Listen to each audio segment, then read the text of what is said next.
अस्सलाम वालेकुम दोस्तों, मैं आपको परफेक्ट वेब सॉल्यूशंस की तरफ से object oriented programming in PHP में खुशामदीद कहता हूं।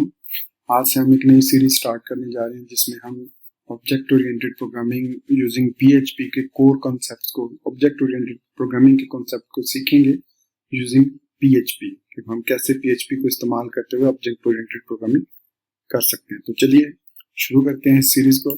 तो सबसे पहला जो क्वेश्चन आता है, व्हाट इज OOP?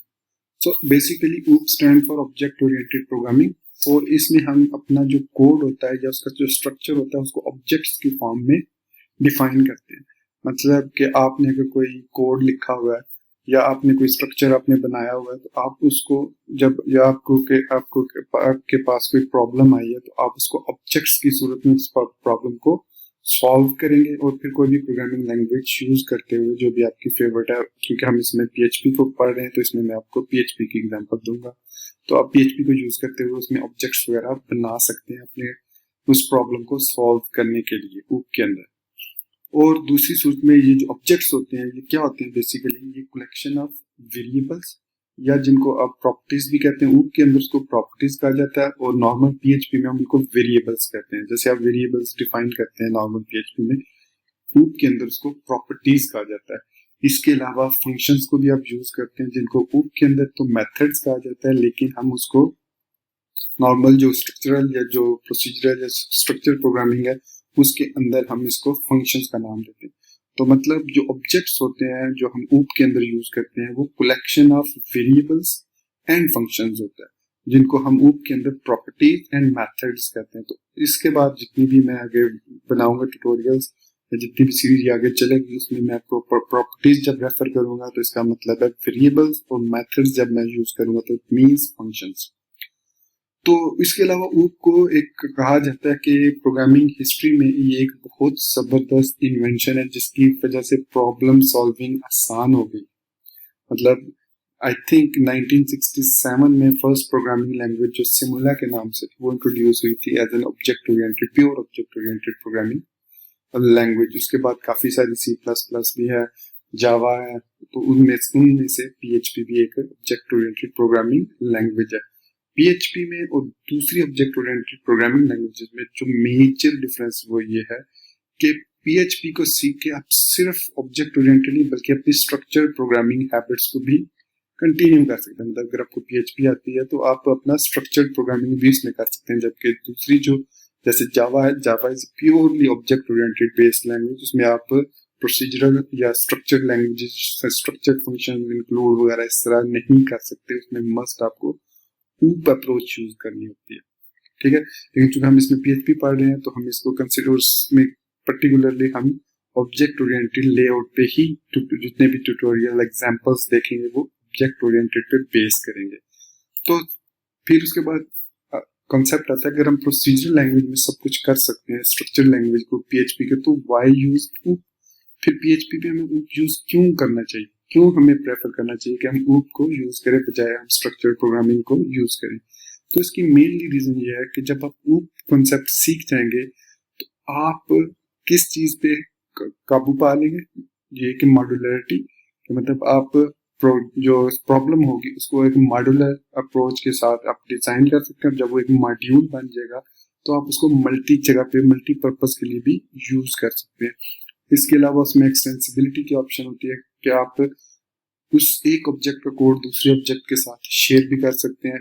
फिर इसके बाद रीयूजेबिलिटी होती है कि आप उस एक ऑब्जेक्ट से कई और ऑब्जेक्ट्स भी बना सकते हैं, उनको रीयूज कर सकते हैं, डिफरेंट पर्पस के लिए यूज कर सकते हैं, उसी ऑब्जेक्ट को और ज्यादा आगे बढ़ा सकते हैं, उसको एक्सटेंड कर सकते हैं। और फिर इसके अलावा इसमें रिलायबिलिटी है, क्योंकि हम प्रॉब्लम्स, एक बड़ी प्रॉब्लम को ऑब्जेक्ट, छोटे छोटे ऑब्जेक्ट्स में डिवाइड करके फिर उसको सॉल्व करते हैं, तो it reduces the large problems to smaller or more manageable ones। तो हम उनको easily manage भी कर सकते हैं। इसके आप प्रैक्टिकली एग्जांपल्स आप आगे चल के जब हम इसकी प्रैक्टिकल एग्जांपल्स देखेंगे कैसे हम जो ऑब्जेक्ट्स बनाते हैं तो उसमें आपको इसकी बेहतर तरीके से समझ आएगी। इसके अलावा रोबस्टनेस ये है कि हम इसको रियल वर्ल्ड जो प्रॉब्लम्स हैं, जो रियल वर्ल्ड में प्रॉब्लम्स हैं जिनको हमने सॉल्व करना होता है, उसको ऑब्जेक्ट ओरिएंटेड कोड के अंदर सॉल्व करना बहुत आसान होता है। कोई भी अब रियल वर्ल्ड प्रॉब्लम ले ले, जो दुनिया में कोई भी प्रॉब्लम है, अगर आप उसको ऑब्जेक्ट ओरिएंटेड वे में देखेंगे ये प्रॉब्लम है तो इसके अंदर ये इसके फंक्शंस हैं और ये इसके मेथड्स हैं, उस मेथड को हम इम्प्लीमेंट करेंगे ऊप के अंदर तो हमें उस प्रॉब्लम को सॉल्व करने में बहुत आसानी होगी। फिर इसके बाद स्केलेबल होती है ये प्रोडक्ट, मतलब ऊप में जो भी हम डिजाइन करेंगे ऑब्जेक्ट्स वो स्केलेबल होते हैं, उनको हम मल्टी टायर एप्स में भी मल्टीपर्पज ऐप में भी यूज कर सकते हैं। इसके अलावा इनको मेंटेन करना बहुत आसान होता है क्योंकि वो स्मॉल पोर्शन होते हैं, लार्ज फाइल्स नहीं होती। आपको नहीं पता ये जो प्रॉब्लम इस फाइल में आ रही है वो किस फाइल से वो प्रॉब्लम इसमें आ रही है, जबकि अगर आप ऊप कॉन्सेप्ट को यूज करेंगे तो इसके लिए हमारे पास बहुत ज्यादा आसानी हो जाएगी प्रॉब्लम को सॉल्व करने में।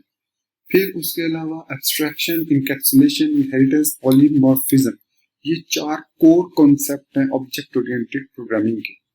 एब्स्ट्रैक्शन क्या होती है कि combining multiple smaller operation into a single unit that can be refer to by name, मतलब हम एक प्रॉब्लम को, मतलब कोई भी आपके पास ऑपरेशंस करने हैं आपने, तो आप एक सिंगल नेम में आप उसको डिफाइन कर देते हैं और फिर उसको कॉल करते हैं और उसको यूज कर लेते हैं जहां पे भी आपने यूज करना होता है। तो इसके बाद वादियत इनकैप्सुलेशन को दूसरे लफ्ज़ों में इंफॉर्मेशन हाइडिंग भी कहा जाता है कि आप एक मखसूस इंफॉर्मेशन को चाहते हैं कि वो उस ऑब्जेक्ट तक ही रहे, उससे बाहर ना उसको जा सके, उससे बाहर उसको इम्प्लीमेंट ना किया जा सके, तो इसके लिए आप इनकैप्सुलेशन यूज करते हैं।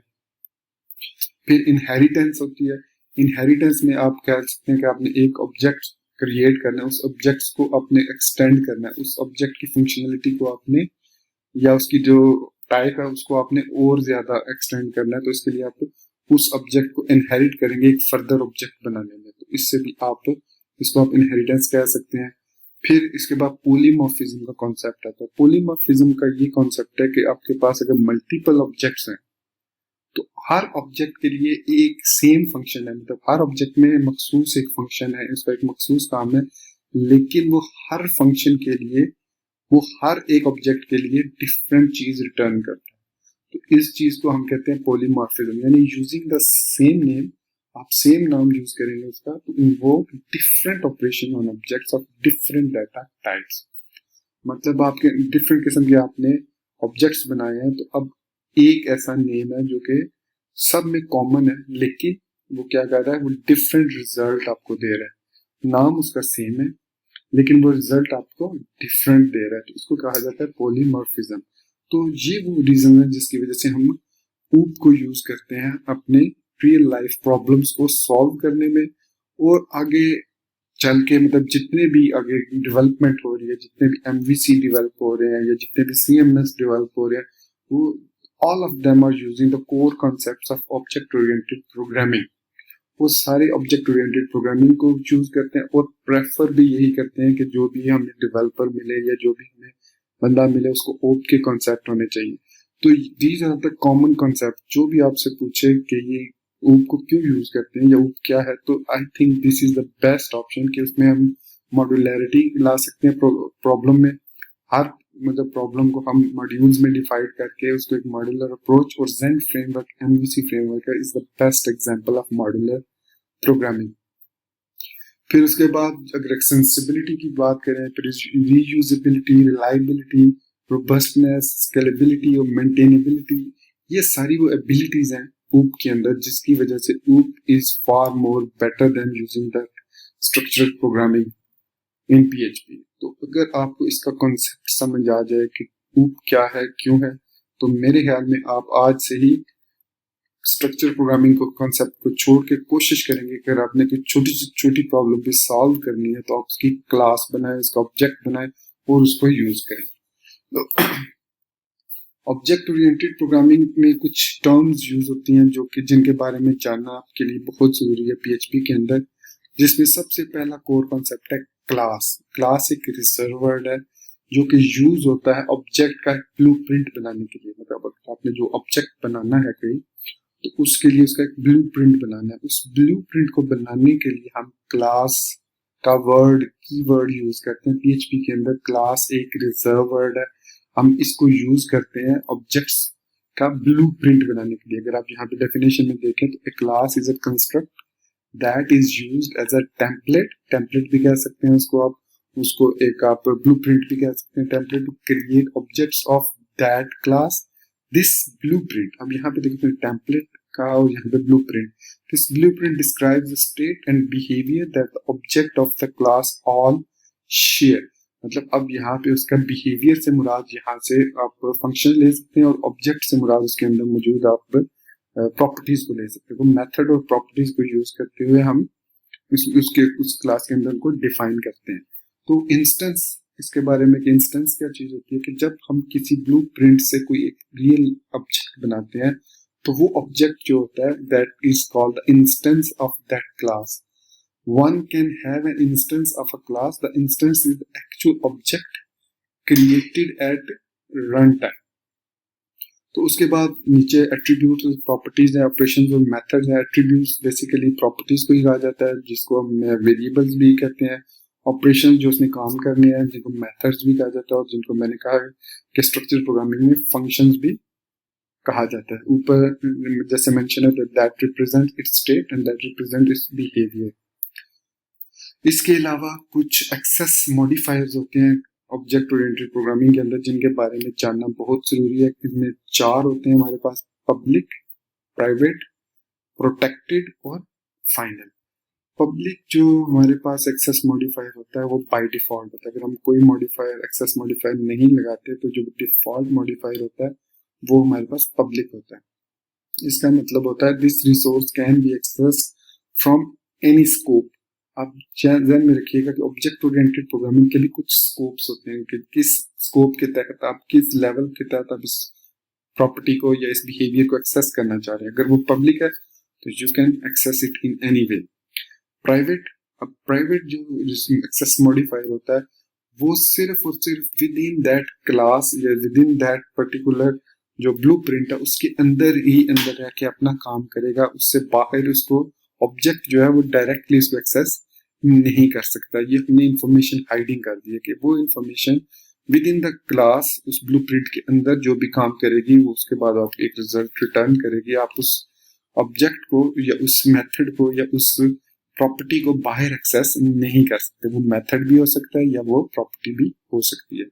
प्रोटेक्टेड, अब प्रोटेक्टेड क्या होता है कि अगर हमने एक ऑब्जेक्ट एक क्लास ब्लूप्रिंट बनाया और उस क्लास से एक और क्लास डिराइव किया, मतलब एक क्लास से इनहेरिट किया एक और क्लास हमने, तो जो प्रोटेक्टेड फंक्शन है the resource can only be access from within the class which is defined and its descendant. मतलब अगर हमने एक क्लास को एक्सटेंड किया एक दूसरी क्लास से तो उसमें भी उसको एक्सेस कर सकते हैं प्लस उसके पेरेंट में भी एक्सेस कर सकते हैं. मतलब ये पब्लिक और प्राइवेट का आपस में लिंक्ड मॉड्यूल है एक्सेस मॉडिफायर. फिर उसके बाद फोर्थ वन है जी द फाइनल.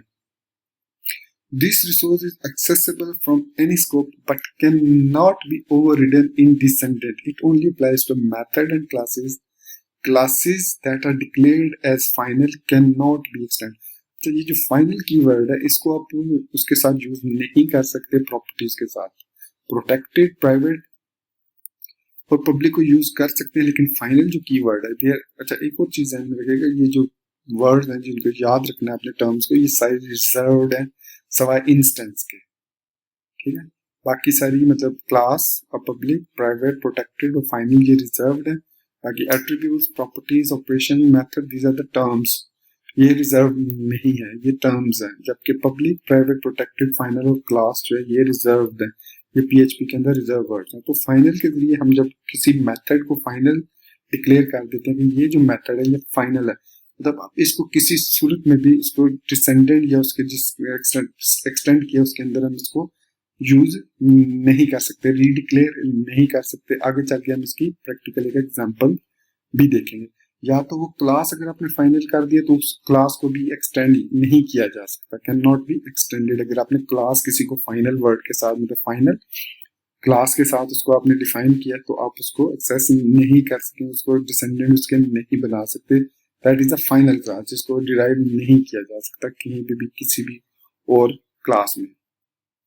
क्लासेस की बेहतरीन एग्जांपल ये कि सपोज करें आपके पास एक कार है, उस कार के कुछ फंक्शंस हैं, मतलब वो कार कुछ फंक्शंस परफॉर्म करती है या उसका कुछ बिहेवियर है. मतलब जैसे आप इग्निशन दबाते हैं तो कार स्टार्ट होती है, फिर कार मूव करती है, फॉरवर्ड जाती है, आप टर्न करते हैं उसको लेफ्ट, राइट, बैक, फॉरवर्ड, और हॉर्न को एक्टिवेट करते हैं। तो दीज आर ऑल डिफरेंट, क्या कहते हैं इसको, बिहेवियर्स या स्टेट्स या मेथड्स कह लेंगे, प्रॉपर्टीज कह लें आप। चूंकि ध्यान में रखिएगा यहाँ पे जब ब्रेसेस यूज हो रही हैं, स्मॉल ब्रैकेट्स, तो it means these are the methods of those class. जो हमारे पास क्या कहते हैं प्रॉपर्टीज होंगी, उसमें हम ये वाली ब्रैकेट्स यूज नहीं करेंगे। So this is the core concept of PHP, Object Oriented PHP। I think मैंने बहुत शॉर्ट टर्म में आपको बहुत डिटेल में एक्सप्लेन किया है और बहुत आई एम श्योर आपको ये मतलब पसंद आया होगा कि जो चीज़ मैंने यहाँ पे एक्सप्लेन किया इससे आपके काफ़ी सारे कॉन्सेप्ट क्लियर हुए होंगे।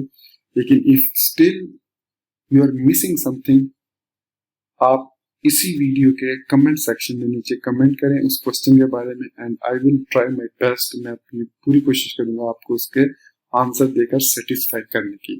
तो ये था हमारा PHP object oriented programming language object oriented programming in PHP in the first lecture. और अगर आपको ये मेरी वीडियोस ट्यूटोरियल ये वाला पसंद आया तो इसको लाइक, शेयर और सब्सक्राइब मेरे चैनल को जरूर कीजिएगा अगर आपने अभी तक सब्सक्राइब नहीं किया हुआ। And don't forget to press the bell icon, क्योंकि उस बेल आइकन की वजह से आपको नेक्स्ट वीडियोस ट्यूटोरियल का भी इंफॉर्मेशन मिल जाएगी कि नेक्स्ट मैं जब इस वीडियो ट्यूटोरियल के बाद नेक्स्ट इसका ट्यूटोरियल जिसमें हम प्रैक्टिकली अब देखेंगे कि क्लासेस कैसे बनती हैं, कैसे एक्सटेंड होती हैं, क्या कौन सी चीज कब कैसे क्यों यूज करनी चाहिए, उसकी प्रैक्टिकल एग्जांपल। ये थ्योरी थी छोटी सी, एंड आई एम श्योर आपको ये पसंद आई है। अगर आपको ये पसंद आई है तो इसको लाइक, शेयर और सब्सक्राइब जरूर कीजिए मेरे चैनल को। Thank you very much for watching this video tutorial, और मिलते हैं नेक्स्ट वीडियो ट्यूटोरियल में of Object Oriented Programming in PHP Part 2 में। So thanks you once again. Take care. Allah Hafiz and bye.